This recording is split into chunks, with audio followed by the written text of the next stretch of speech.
Thank you, Jeff. Good morning, fellow Toastmasters. What do the following words have in common?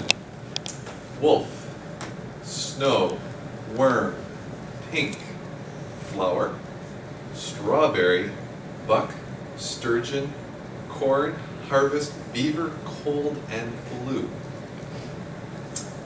Those are among the names used for full moons. And a lot of strange behavior is attributed to full moons. But is this idea true? So today I have the privilege of introducing our speaker, who will help us understand whether this idea is truth or fiction. Matt Pahl has been giving us a synopsis of his research into this idea as he presents project number 7, researcher topic from the Competent Communicator Manual. His speech title is Bark at the Moon, and a note to our video master to start recording.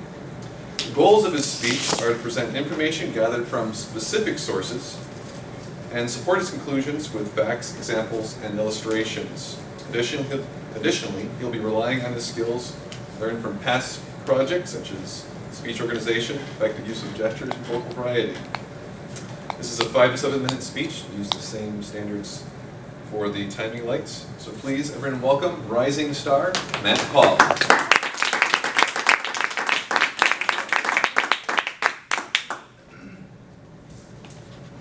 Fellow Toastmasters, I'm sure you've all seen a similar version of the same horror flick. As the day turns into night, the night moon the night becomes slowly illuminated by the eminent light from the full moon, and a man morphs from a human being into a hairy, four-legged creature. The ravaged creature, a werewolf, is driven only by its instinct to howl at the moon and to kill unsuspecting teenagers.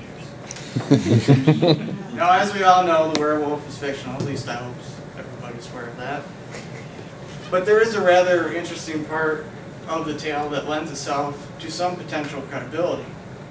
Just as a man is transformed into a werewolf by the full moon, there has been notable evidence or suggested evidence that the full moon brings out strange behavior in human beings. This is known as the Transylvania effect. As a matter of fact, I have some personal experience with this because my wife works in the emergency room, and she used to work midnights, and she would always anticipate a long night before working on the night of a full moon because of the high volumes of patients, and in particular the sight patients. And I've always been skeptical of things like urban legends, such as I perceive this, so I figured this would be a good opportunity to investigate. So what are some of the observations that correlate to a full moon? Well, first, like I said, ER. They have a higher volume of patients and the higher volume of psych patients. Well, there was a study done by the American Journal of Emergency Medicine in 1996 that examined 151,000 different hospital records. And they could not prove any correlation between the full moon and the number of patients coming in. An additional study in 2005 by the Mayo Clinic, psych patients admittance between 6 p.m. and 6 a.m. during a full moon cycle was also studied, and compared to that of the same time frame during a non-full moon. And again, there was no correlation proven. Another allegation, or another noted observation during the full moon is epileptic patients having seizures. A 2004 study in the Journal of Epilepsy and Behavior also found no connection between epileptic seizures and the full moon. However, it was noted that epileptic seizures were once perceived in the early days as being a person being possessed by demons or witchcraft, which contributed to a long-standing human propensity to find mythical explanations rather than scientific, which is important. Another study, or another suggestion, was that there's an increase in auto accidents during full moon. And in 1982, there was a study done that suggested that there was a correlation. However, the study was flawed because it just so happened that the time frame that the study covered also correlated with the full moon being on weekends, and weekend traffic is generally heavier. So once they reanalyzed the data to remove the confounding information, the lunar effect was lost.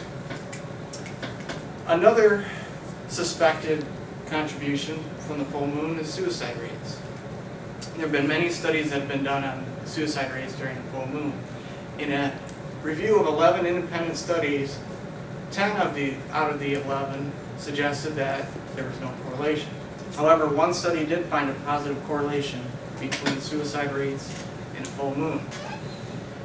And that study compared 928 suicides over a 4-year period and 2 attempts to recreate those results were failed.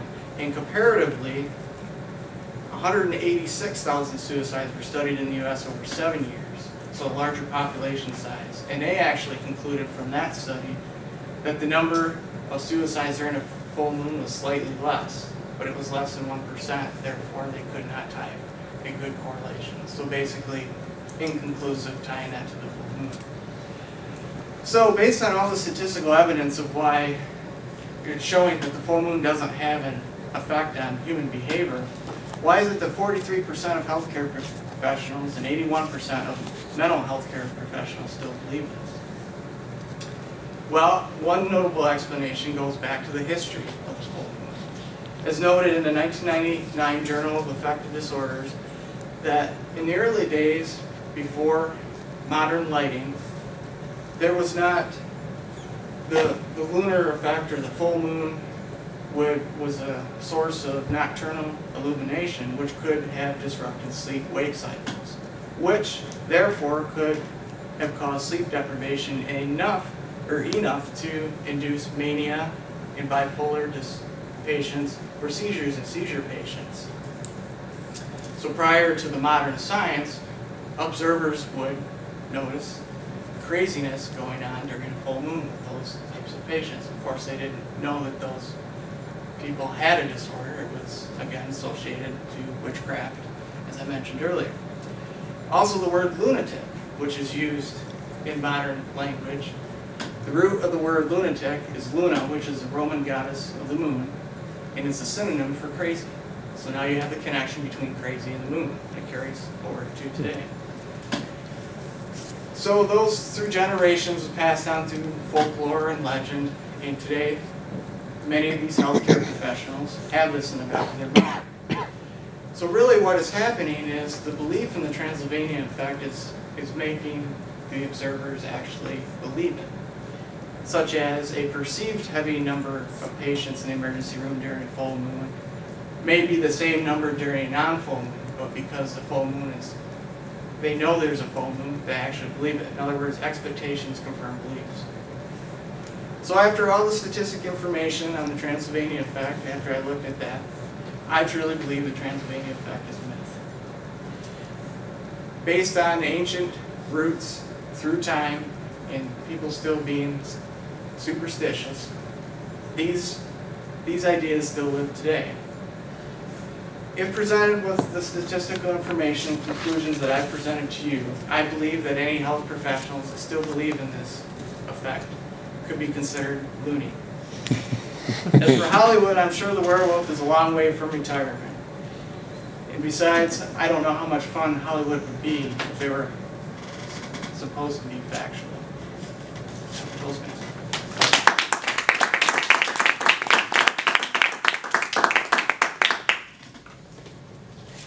Carl, could you give us 1 minute for the evaluation?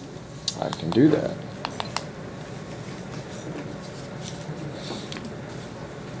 So Matt, why did you choose to write about this, or do a speech on this? It's because my wife used to tell me this, and I didn't believe it really, but I've heard it other places, so I made a mental note for the research topic to do this one.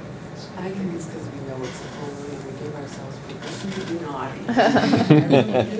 Well, it was interesting because we always did. There's some evidence. I'm sorry, I'm being honest. Oh, it's a full moon. Let's have fun. There is some evidence that suggests that animals may react differently during a full moon, but there's really not any good research that I found, and that really wasn't where I was going with this.